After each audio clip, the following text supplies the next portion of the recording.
Bismillah ar-Rahman ar-Rahim. Au nom d'Allah, le clément, le très miséricordieux. Alhamdulillahi Rabbil Alameen. Louange à Allah, le Seigneur des mondes. Wa salatu wa salamu ala hada Prière et al-amin. salut à ce digne de confiance, l'intègre par excellence, Sayyiduna wa maulana Muhammad notre maître et Seigneur Sayyidina Muhammad, paix et salut sur lui, wa ala alihi wa sahabatihi ainsi que ajma'in. sa famille et ses nobles compagnons réunis.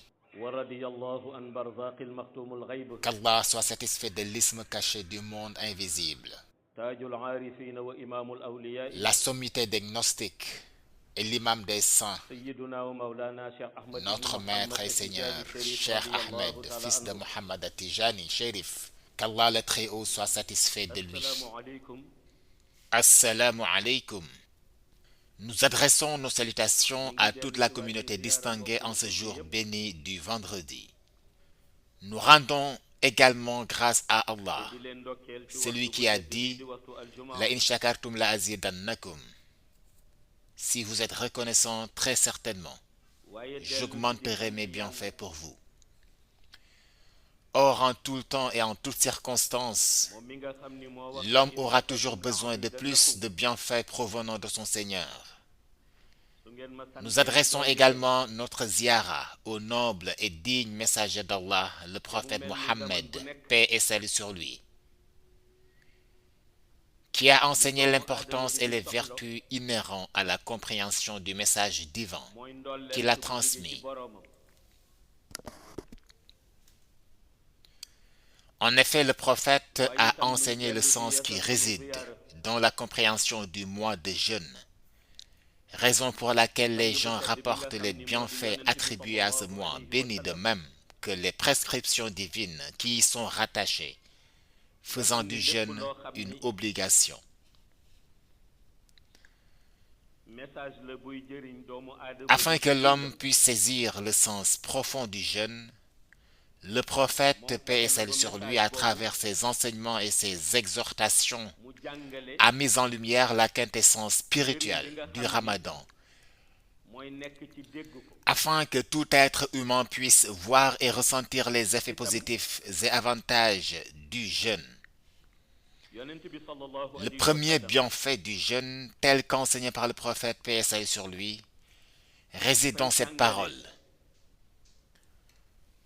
Observez le jeûne nekk ci si vous voulez avoir la bonne santé. shahru Ramadan. Aujourd'hui, la médecine moderne lui a donné Itam koo raison. wax rek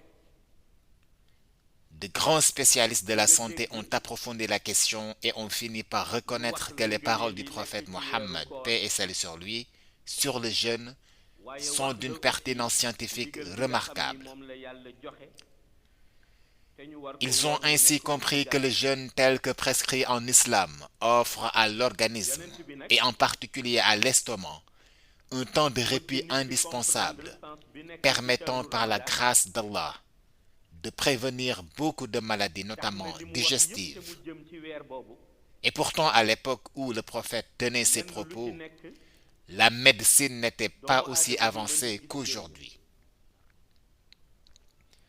Mais Allah subhanahu wa Njëriñ bi ta'ala jiitu lui mooy avait octroyé la science de la prophétie, nubuwa, li mu wax qui ni englobe toutes les autres formes de sciences na ngeen exploitées di par woor su l'humanité fekkee bëgg ngeen wér. dans les divers domaines de la vie. mu dem tey Non ba seulement il détenait cette prophétie spécifique médecine qui lui bi était jox ko, propre, ñëpp jox ko raison.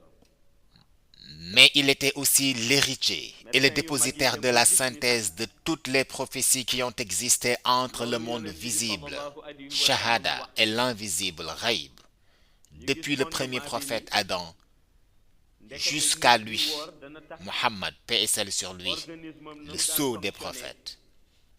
ak li jëm ci wàllu estomac Ainsi, toutes les sciences prophétiques accordées aux messagers qui l'ont précédé se retrouvent parfaitement synthétisées en lui, malgré la grandeur de sa propre prophétie. rawatina yi dellu ci C'est pourquoi toutes ces paroles finissent inexorablement par être confirmées par le temps et par l'évolution du savoir te boobu humain. bi ko yonent bi di wax fekk na Pourtant, ni la yonent plupart bi des scientifiques, dellu dans na leur liggéey. quête incessante du savoir, waaye moom empruntent des voies qui visent à ébranler les fondements du message science universel de def ci l'islam. moom. C'est là une volonté manifeste chez certains d'entre eux. En effet, nombre de ces chercheurs et penseurs affirment ne pas croire au prophète, paix et salut sur lui, mais leur propre cheminement intellectuel et scientifique les conduit inexorablement à une réalité paradoxale. Ils finissent par se convaincre eux-mêmes, reconnaissant implicitement la véracité des enseignements qu'ils prétendaient auparavant rejeter. C'est précisément ce qui s'est produit avec plusieurs spécialistes de la médecine. Initialement, ils niaient ou ignoraient les préceptes du prophète, mais leurs études les ont progressivement menés à confirmer ce qu'il avait enseigné bien avant eux. Ainsi, ils ont fini par admettre que le jeûne contribue à améliorer la santé humaine, une vérité que le prophète paix et salut sur lui avait énoncée des siècles auparavant. Mais ils n'apprécient pas le fait que cette vérité ait été énoncée dans un cadre prophétique, en tant qu'enseignement de l'islam. Néanmoins, ils ont fini par lui donner raison. Le prophète Mohammed, paix et salut sur lui, n'a jamais eu besoin qu'une personne vienne justifier ou attester de la véracité de ses propos, car les paroles de son Seigneur lui suffisaient amplement. Sa conviction reposait entièrement sur la révélation divine, et il mettait ses enseignements en pratique avec une telle constance que toute personne sincère pouvait constater que son Seigneur lui suffisait pleinement. Lorsqu'il s'adressait aux gens à travers un discours portant sur l'islam et visant à perfectionner l'être humain, il était pleinement conscient d'avoir face à lui deux catégories d'individus. Ceux qui cherchaient à se purifier et à s'élever en choisissant de vivre selon ses enseignements, et ceux qui l'écoutaient uniquement dans l'intention de nier et de rejeter son message. Entre les deux groupes, il y a érigé un barrage qui constituait son soutien. C'est la parole divine. فَإِن تَوَلَّوْا فَقُلْ حَسْبِيَ اللَّهُ. Et s'il se détourne, dit Allah me suffit, qui concerne le deuxième groupe. Par ce verset, Allah lui rappelle que face à la mécréance et le rejet de ceux-ci, il doit leur montrer qu'il se fie totalement à Allah et qu'il place sa confiance entière en lui. C'est ainsi que le prophète Mohammed, paix et salut sur lui, a accompli sa mission, transmettant son message avec clarté et sagesse. Lorsqu'arrivait le mois de Ramadan et que certains s'interrogeaient à son sujet, il leur enseignait la vérité en s'appuyant sur la parole d'Allah. يا أيها الذين آمنوا كتب عليكم الصيام كما كتب على الذين من قبلكم لعلكم تتقون. Ô vous qui avez cru, le jeûne vous a été prescrit comme il l'a été à ceux qui vous ont précédés. Peut-être atteindriez-vous ainsi la piété. Par ce verset, il leur expliquait que le jeûne n'est pas une obligation nouvelle propre à la communauté musulmane, mais une pratique ancrée dans la tradition des peuples et des générations qui les ont précédés. Ainsi, nous nous inscrivons pleinement dans la continuité de cette tradition spirituelle. Le prophète, paix et salut sur lui, enseigne que lorsqu'Allah institue une adoration telle que le jeûne du Ramadan, celle-ci revêt deux sens essentiels. Or, si le musulman ne prend pas le temps d'y prêter attention, il pourrait erronément croire que le Ramadan n'est qu'une épreuve, le soumettant à la peine et aux privations. Or, en réalité, le jeûne est une nécessité fondamentale pour lui. Le premier sens du jeûne réside dans le fait que par cette adoration, Allah cherche à parfaire l'être humain. Car nul ne peut accroître sa grandeur ou sa perfection. Ainsi, lorsqu'Allah veut élever et purifier son serviteur, il lui prescrit une adoration dont la récompense est si précieuse qu'il ne la délègue à aucun ange, aucun prophète, ni à qui que ce soit d'autre pour en assurer la rétribution. C'est lui-même qui s'en charge directement. Le mois de Ramadan revêt donc une singularité exceptionnelle. Allah t'a ordonné un acte d'adoration que tu accomplis exclusivement pour lui. Et en retour, c'est lui seul qui te récompense sans aucun intermédiaire. Car en réalité, rien ne t'empêcherait dans l'intimité de ta chambre de boire de l'eau ou de manger tout en prétendant observer le jeûne, et personne ne pourrait te contredire, car ce jeûne relève uniquement de ta relation avec Allah. C'est précisément cette sincérité absolue qui fait du jeûne une adoration unique, directement récompensée par le Créateur lui-même. Puisque tu t'es abstenu de boire et de manger, bien que tu te sois trouvé dans l'intimité où rien ne t'empêchait de le faire sans que quiconque ne le sache, tu as ainsi été placé dans un cadre pur de tawhid. Ce que tu as accompli l'a été exclusivement pour Allah, dans une sincérité absolue. En retour, Allah te rétribue directement, sans aucun intermédiaire, car ton acte de dévotion lui est entièrement dédié. C'est précisément dans cette logique qu'Allah a instauré le mois de Ramadan, non pour te contraindre, mais pour t'élever et t'accorder davantage de récompenses. C'est pourquoi lorsqu'il enseignait le véritable sens du Ramadan, le prophète Mohammed, paix et salut sur lui, a déclaré que, malgré la splendeur du paradis et l'immensité de ses bienfaits, une distinction particulière est accordée à ceux qui observaient le jeûne avec sincérité. Il ajouta en effet qu'au jour du jugement dernier, une porte spéciale sera réservée exclusivement aux jeûneurs du Ramadan et nul autre qu'eux n'aura le privilège d'y passer pour entrer au paradis. Le mois de Ramadan est également soumis à certaines conditions. En premier, le jeûneur doit jouir d'une santé lui permettant d'accomplir le jeûne. Ainsi, lorsque l'individu est en bonne santé, le jeûne devient pour lui une obligation incontournable. L'importance du Ramadan dans la relation entre le serviteur et son Seigneur repose sur une sagesse profonde. En effet, Allah a créé l'homme dans un état d'imperfection et l'existence humaine est un cheminement constant vers l'accomplissement et l'amélioration de soi. Le Coran nous rappelle cette réalité à travers ce verset. Innal hasanati yudhibna sayyi'at. Les petites bonnes actions dissipent les mauvaises. Ce principe divin nous enseigne que chaque acte vertueux contribue à effacer les fautes passées, soulignant ainsi que nul ne doit sous-estimer l'importance des bonnes actions, aussi minimes soient-elles. Prenons l'exemple de nombreuses personnes qui, depuis leur naissance jusqu'à l'âge adulte, ou même au-delà, ne peuvent pas garantir qu'elles ont toujours accompli les 5 prières quotidiennes avec une assiduité parfaite, conformément aux prescriptions divines. Peu de gens peuvent affirmer avec certitude qu'ils n'ont jamais omis une prière ou qu'ils l'ont accomplie dans son intégralité à chaque fois.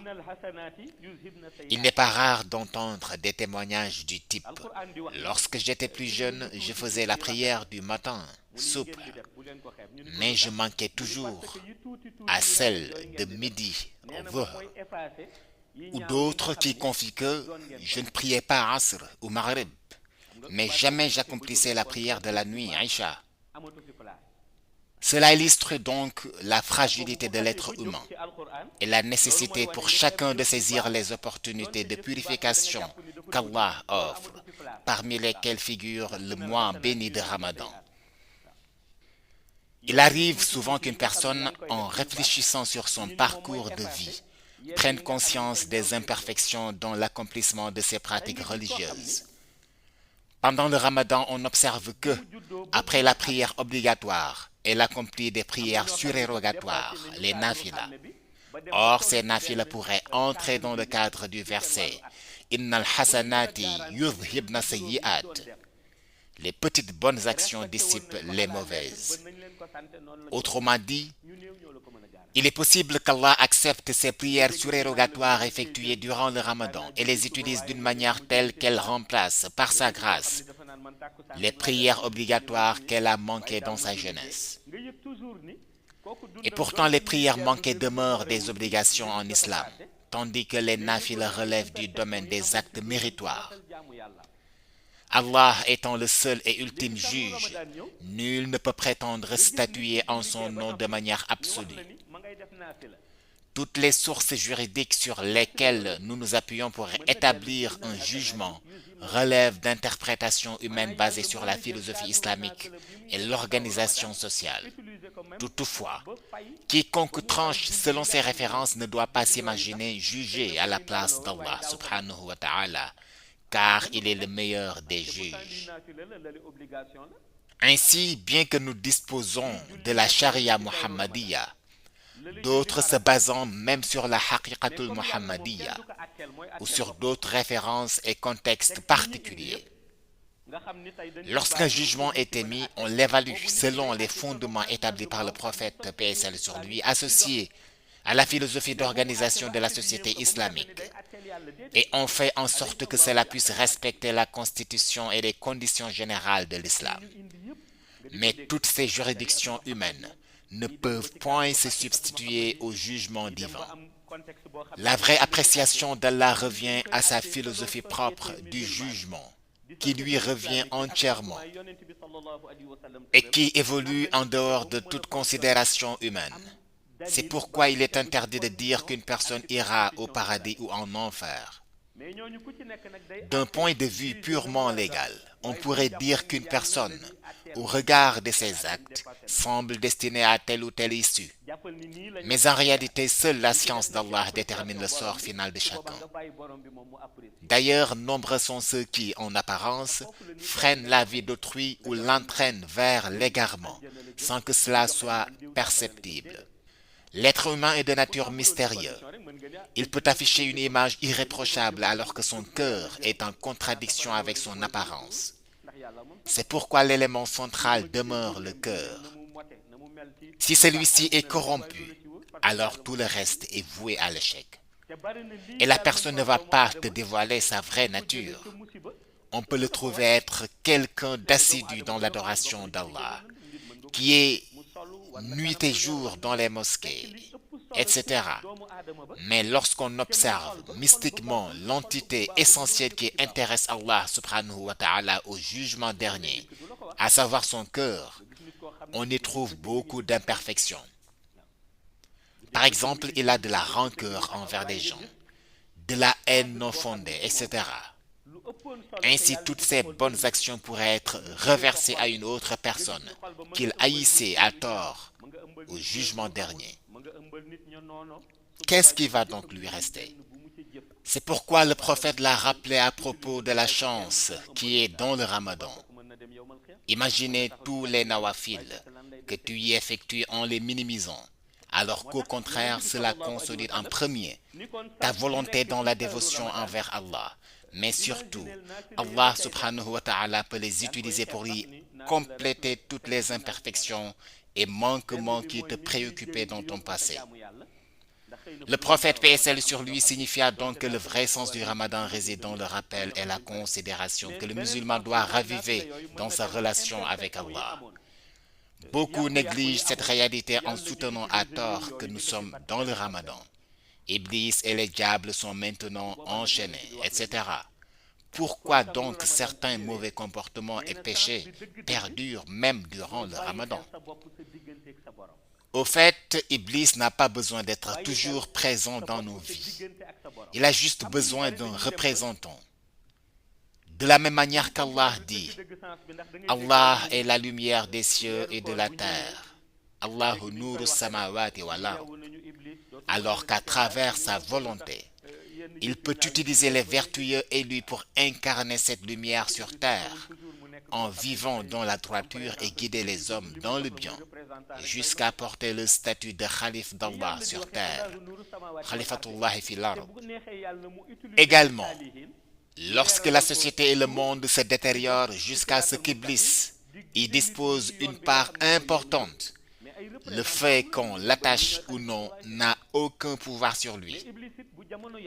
Le sens profond donc du Ramadan, c'est de faire en sorte d'éviter les actions interdites que tu accomplissais en disant que c'est Iblis qui t'avait influencé. Non seulement on doit les interrompre durant le Ramadan, mais cela doit perdurer durant toute ta vie. Car si tu considères simplement qu'Iblis est maintenant enchaîné et que le mal a disparu, c'est comme si tu n'étais point responsable des actes et péchés que tu commettais. Tu vas ainsi juste te prélasser avec le moindre effort que tu vas considérer, et tout ce que tu vas manquer, tu considères que c'est Iblis. Dans cette optique, les actes de dévotion de la personne vont manquer un élément essentiel, qu'est la volonté. Et l'adoration doit nécessairement s'accompagner de la volonté, qui conduira la personne à obtenir la finalité de ses aspirations dans le domaine divin. Il ne faut pas donc minimiser sa responsabilité personnelle en prétendant qu'Iblis est absent, donc toutes les actions que j'effectue sont bonnes. Il faudra donc bien considérer ceci et ne pas accuser à tort le diable. Si tu es une personne avec une ferme volonté et abnégation, tu sauras que tout ce qui concerne ta relation avec Allah est sous ton entière responsabilité. À cause de la parole d'Allah, nous n'avons créé les hommes et les djinns que pour qu'ils m'adorent. Lorsque tu saisis l'essence de cette parole, tu comprendras que tous les actes que tu poses durant ton existence reviennent à ta responsabilité propre. Tu ne trouveras donc aucun bouc émissaire à qui faire endosser tes actions. À l'évidence, seule une personne croyant que c'est le diable qui influence toutes ses actions se préoccupe de son enchaînement ou non durant le mois de Ramadan. Mais la personne qui est consciente de sa responsabilité foncière sur les exhortations et interdits divins et le fait qu'il doit chaque jour s'y conformer, n'aura pas le temps de se préoccuper du diable. Le grand Hakim, Serigne Babacar Sy, l'avait illustré à travers un célèbre et important exemple lorsqu'il avait dit qu'un homme peut mettre son bonnet et son djellaba, muni de son chapelet et sort de sa maison en proférant « A'ouzou billahi minash shaitani rajim ». Je cherche refuge auprès d'Allah contre le diable banni. Mais Allah prend tous ses bienfaits pour les verser au diable. Lorsqu'on lui a demandé la raison, il répliqua que c'est parce qu'il a lésé Iblis.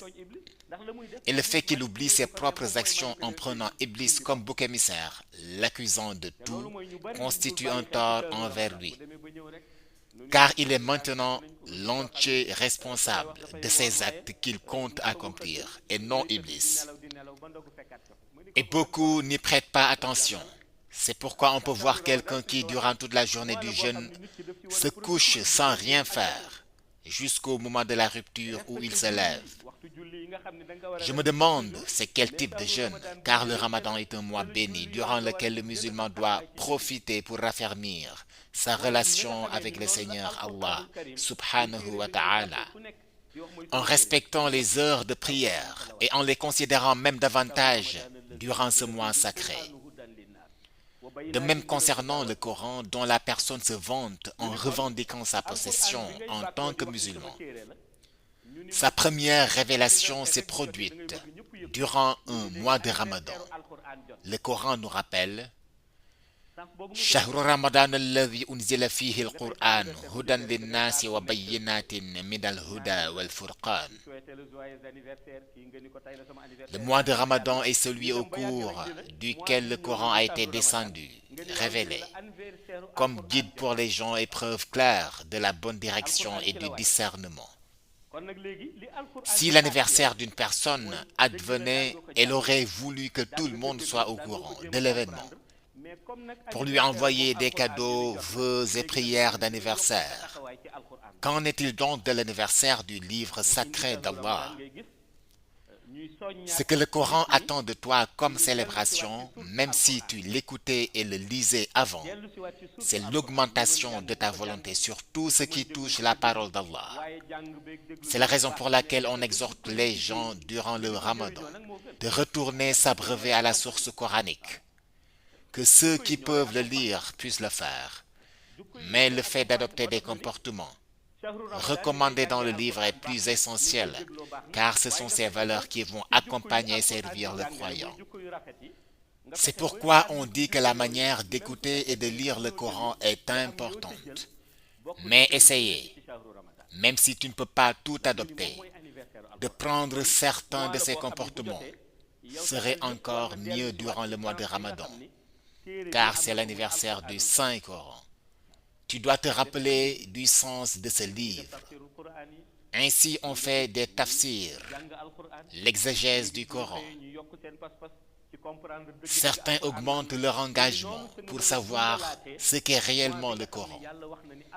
Et c'est la manière de vivifier l'anniversaire du noble Coran. Si tu chemines ainsi, tu sauras le sens de ce que disait le prophète, paix et salut sur lui. Si vous connaissez les bienfaits de ce mois, vous auriez voulu qu'il dure 1 an. Cela concerne donc ceux qui ont saisi toute l'importance et le sens de ce mois. On a demandé à un sage sa vision sur ces propos du prophète, paix et salut sur lui. Il répondit qu'il s'agit de ceux qui profitent de ce mois en réitérant leurs bonnes actions jusqu'à vouloir que le mois ne se termine jamais, contrairement à ceux qui n'y voient que de la faim, de la douleur et de la peine, et qui souhaitent que le Ramadan puisse rapidement s'en aller. Donc c'est un mois qui mérite une certaine considération. Ainsi, tous les bienfaits et actes de bonté envers les personnes doivent être multipliés. Et tout cela accompagné de comportements qui te permettront de garder tous tes bienfaits provenant du jeûne et des autres actes de bonté. Ne fais pas en sorte que tes adorations soient payées à d'autres personnes. Et cela est causé par le fait de passer la journée de jeûne dans les places publiques pour jouer aux jeux interdits tels que les cartes et calomnier les gens. Cela n'a pas de sens car ce n'est point le but attendu de l'avènement du mois. Ce mois sacré vient pour que le musulman puisse réinitier sa relation avec son Seigneur et faire en sorte qu'il puisse transformer ses mauvaises attitudes par des valeurs exemplaires. Ce phénomène appelé dakhkor au Sénégal, consistant à aller dans les lieux où l'on calomnie, dire du mal d'autres, à s'adonner à des jeux de hasard, des péchés interdits, même en dehors du Ramadan. Au lieu de s'en éloigner, tu t'en rapproches davantage. C'est ce que le prophète, paix et salut sur lui, dit d'éviter. Car si tu évites cela, tu bénéficieras des bienfaits jusqu'à ce qu'Allah raffermisse ta relation avec lui. Et c'est tout ce que l'homme recherche. Si le mois de Ramadan ne peut pas raffermir ta relation avec Allah jusqu'à t'installer à un niveau d'élévation spirituelle, on peut dire que cela n'en vaut plus la peine, puisque c'est ce que nous recherchons et que le prophète, paix et salut sur lui, à travers ses enseignements clairs, a tracé le chemin. Faisons en sorte qu'Allah puisse nous en assister, afin qu'on puisse tirer profit de tous les bienfaits de ce mois, qui s'annonce par la bénédiction du prophète et de Mawlaya Cheikh Seydi Ahmad Tijani Sharif. Assalamu alaikum wa rahmatullahi ta'ala wa barakatuh. ñu jële ci njëriñ jooju yàlla nañu ko yàlla defal ci barke yonent bi sallallahu alayhi wa sallam. Assalamu alaikum wa rahmatullahi ta'ala wa barakatuh.